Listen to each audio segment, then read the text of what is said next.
Bonjour, je m'appelle Marie-Odile Lachaire et je suis auteure de romans historiques. Je suis publiée chez Anne Carrière. C'est une vocation tardive puisque mes premiers livres ont été publiés alors que j'avais, bon, je peux l'avouer, 60 ans passés. Et c'est pour moi un épanouissement magnifique. Mes premiers livres, Pain amer et Le serment de Maria, étaient inspirés par l'histoire de la Russie et de l'URSS. Ils sont nés d'une rencontre tout à fait qui a changé ma vie en fait en Ukraine.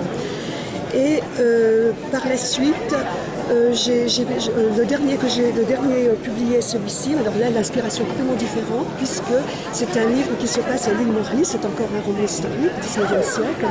Et l'inspiration me vient de mon histoire familiale.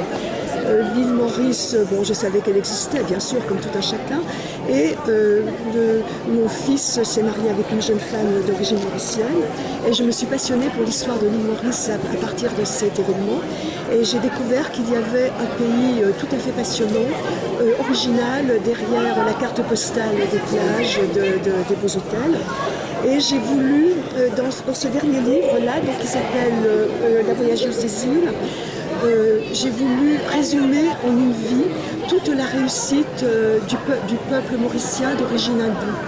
Et donc, j'ai pris énormément de plaisir à écrire ce livre parce que pour mon héroïne qui s'appelle Sita, tout va de mieux en mieux pour elle. Elle réussit, c'est un destin de réussite. Alors que pour mon premier livre, c'était beaucoup plus difficile puisque les personnages de mes premiers livres étaient brinque-ballés par des événements d'histoire qu'elle ne pouvait pas maîtriser. Alors que La voyageuse des îles gagne sa liberté.